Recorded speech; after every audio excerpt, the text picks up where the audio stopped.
लोगों के खिलाफ वैसे तो कोर्ट को संज्ञान लेना चाहिए। आप देखिए इतने बड़े पद पर बैठे हुए लोग ऐसे बयान देते हैं और कोर्ट उस पर चुप है।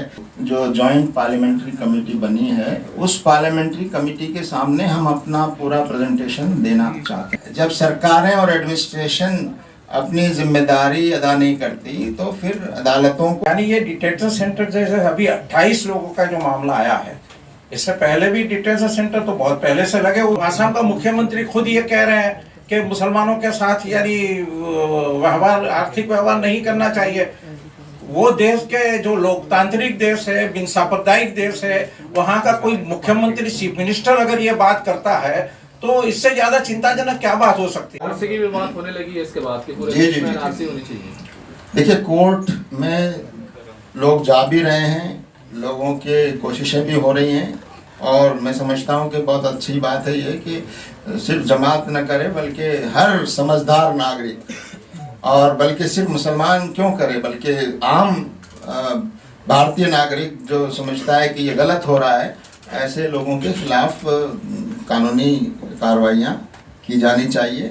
और मैं भी इसका समर्थन करता हूं कि ऐसे लोगों के खिलाफ वैसे तो कोर्ट को संज्ञान लेना चाहिए। आप देखिए इतने बड़े पद पर बैठे हुए लोग ऐसे बयान देते हैं और कोर्ट उस पर चुप है, तो ये कोर्ट को भी संज्ञान लेने की जरूरत है। और आपकी हमारी भी जिम्मेदारी है कि हम भी उसमें अपना रोल अदा करें। देखिए असल तो हमारा रिप्रेजेंटेशन वक्फ का जो जॉइंट पार्लियामेंट्री कमेटी बनी है उस पार्लियामेंट्री कमेटी के सामने हम अपना पूरा प्रेजेंटेशन देना चाहते हैं। और ये हमारे वफद ने जो उनसे मुलाकात की उसमें यही गुजारिश की कि हम सिर्फ आपसे तो मिलने आए हैं, लेकिन हम चाहते हैं कि हम पूरी जो पार्लियामेंट्री कमेटी है उसके सामने हमारा प्रेजेंटेशन हो। और तो उन्होंने हमारी बात मान ली और उन्होंने हमारी रिक्वेस्ट को मानते हुए जल्दी ही हमें कोई समय मिलने वाला है कि हम पूरी जो कमेटी है जॉइंट पार्लियामेंट्री कमेटी उसके सामने हम अपना स्टैंड पेश करेंगे।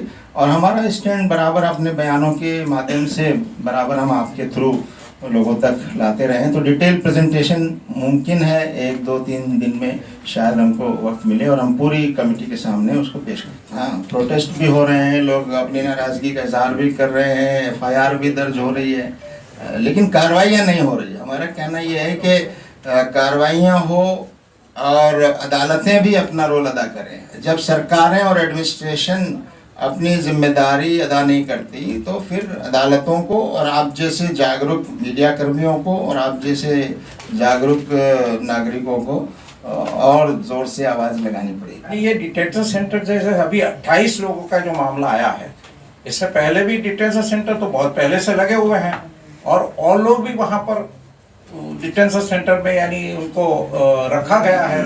तो इस पर काम पहले भी हुआ है, एमनेस्टी इंटरनेशनल को भी मालूम है और ये प्रॉब्लम जो है वो इंटरनेशनल प्रॉब्लम है।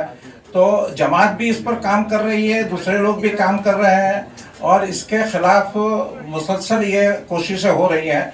लेकिन हम देखते हैं कि इसके बावजूद भी जो कुछ भी हो रहा है, इंजीनियर साहब ने भी कहा कि दूसरे जो कुछ भी प्रॉब्लम है इसमें जो हो रहा है वो हमारे सामने है। इसी तरह से आसाम का जो मामला है वो दिन जैसे गुजरते जा रहे हैं ऐसे और ज़्यादा वहाँ पर प्रॉब्लम हो रहा है। जैसे ये कहा गया कि यानी आसाम का मुख्यमंत्री खुद ये कह रहे हैं कि मुसलमानों के साथ यानी व्यवहार, आर्थिक व्यवहार नहीं करना चाहिए। वो देश के जो लोकतांत्रिक देश है, बिन सांप्रदायिक देश है, वहाँ का कोई मुख्यमंत्री, चीफ मिनिस्टर अगर ये बात करता है तो इससे ज़्यादा चिंताजनक क्या बात हो सकती है। वो आगे बढ़कर उन लोगों को करना चाहिए कि जो कुछ भी यानी हमारी बिन सांप्रदायिकता देश की है या लोकतांत्रिक देश का है, इसको पहले खत्म करे, इसके बाद उनको जो करना है वो करे। लेकिन वहाँ बैठकर ये कर रहे हैं और इसके बावजूद भी हम देखते हैं कि न कोर्टें संज्ञान ले रही हैं, न गवर्नमेंट यानी ऊपर की गवर्नमेंट कुछ कर रही है। तो ये एक यानी बिल्कुल वेल प्लान्ड सारी चीज़ें हो रही हैं। इसका एक हिस्सा आसाम है और आसाम में ये बहुत ज़्यादा हो रहा है। तो ये डिटेंशन आसाम में जो आज 28 का हुआ है वो तो ऐसे नामों के साथ डिक्लेयर हो गया, नहीं तो वहाँ ये नई बात नहीं है, वो मुसलसल हो ही रहा है वहाँ पर। और इसके खिलाफ जो कार्रवाइयाँ होनी चाहिए वो कार्रवाइयाँ भी हो रही हैं। इस भी है अभी एग्जैक्ट मैं यानी आपको नहीं बता सकता हूँ, तो रफली डिटेंशन सेंटर जो है इसमें 450 से ज्यादा लोग डिटेन किए गए हैं, रखे गए हैं। इसमें मुसलमानों के अलावा भी हैं, ऐसा नहीं है कि फकत मुसलमान हैं। लेकिन जिस तरह से ये हो रहा है और ये 28 लोगों का जो है वो यानी बहुत डिक्लेयर हो गया, नामों के साथ आ गया और वो सारी चीजें आई गई, तो एकदम यानी ये होता रहा है। फिर ये अचानक जब सामने आया तो ये एक इश्यू हो गया। तो ये डिटेंशन सेंटर पर वहाँ है ही और इस पर यानी ये लोगों को डिटेन कर रहे हैं। लेकिन अभी जिस तरह के यानी मूड में वहाँ की गवर्नमेंट भी है, या तो वहाँ की ट्रिब्यूनल जो है वो जो ट्रिब्यूनल जो काम कर रही है वो इस पर बहुत सारी आशंकाएं पैदा हो रही है। इसमें एक बात और है जो आपने भी कही है, उसको मैं थोड़ा और एलोबरेट कर दूं कि इस वक्त जो 28 लोगों की गिरफ्तारियां हुई हैं, ये तो ये कि डिसीजन इनकी एब्सेंस में दिया गया है। इनको पता भी नहीं है कि इनके खिलाफ क्या इल्ज़ाम है। ये तो इनके नाम तो मौजूद है सब जगह, लेकिन इसके बावजूद न उनको मालूम है, न इनको इतना मौका है कि वो कोर्ट में जाके अपनी गुजारिश कर सकें, और न उनके पास रिसोर्सेज हैं। वो पढ़े लिखे लोग नहीं हैं, उनके पास कुछ नहीं है, वो कैसे। तो आप बताइए कि ये तो बिल्कुल सरासर इनजस्टिस है कि किसी के खिलाफ इतना बड़ा आपने एक फैसला दे दिया और उनको न मालूम है, न उनको नोटिस दिया गया है, न कुछ और है, न उनको अदालत में जाने का मौका है, और उनकी गैर हाजिरी में उनको सुने बगैर आपने एक फैसला दे दिया। वहाँ के जो लोकल हमारे सिविल राइट वर्कर्स हैं वो हमारे कांटेक्ट में हैं और वो बराबर जो कुछ भी वहाँ लीगल कार्रवाइयाँ हो सकती हैं वो कार्रवाइयाँ कर रहे हैं। तो अभी तो डिटेंशन सेंटर में उनको रखा गया है और वहाँ की जो स्थितियाँ आप जानते हैं जेल में कैसे रखा जाता है, और ये तो जेल से भी बदतर हालात है। जेल में तो एक रूल होता है, जेल में तो एक आपका कुछ कायदे कानून होते हैं, इतनी सुविधाएं दी जाती है। डिटेंशन सेंटर में तो वो किसी चीज़ के पाबंद नहीं है, तो बड़ी ख़राब सूरत हाल है। जो भी वक्फ की जायदादों का गलत इस्तेमाल करे या उसको वक्फ की जो मंशा है उसके खिलाफ इस्तेमाल करे, उसमें खुर्द-बुर्द करे, वो अपराधी हैं कानून के मुताबिक। उनके खिलाफ तो कार्रवाई होनी चाहिए, चाहे मुसलमान हो या सरकार हो।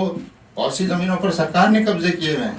हमारे दिल्ली का एक बड़ा हिस्से में सरकारी ऑफिस वक्फ की ज़मीनों पे बने हुए हैं और बड़ी तादाद में तो सबके खिलाफ कार्रवाई होनी चाहिए।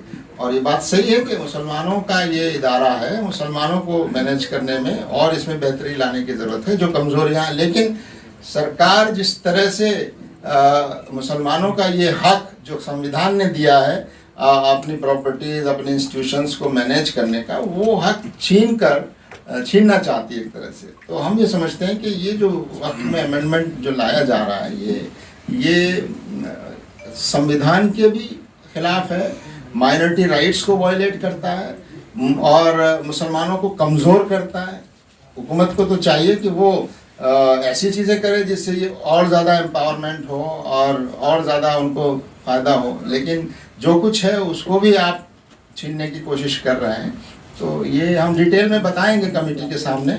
हमारी टीम ने पूरी तैयारी की है और हमारी टीम ने पूरे 44 जो अमेंडमेंट हैं उन 44 अमेंडमेंट्स में एक पर हमारा कमेंट है जो हमारे एक्सपर्ट्स ने तैयार किया है। तो वो पूरा हम प्रेजेंटेशन पेश करेंगे और मिलकर आने के बाद हम मीडिया को भी डिटेल में बताएंगे। हमें जो अमेंडमेंट्स आए इसमें कोई शक नहीं है कि पहले बहुत सी कमियां थी, इस सब पे कमेटी के सामने हम बात करेंगे। इंजीनियर साहब बता सकते हैं कि कितने जरा एक्सपर्ट से मदद लेनी पड़ेगी।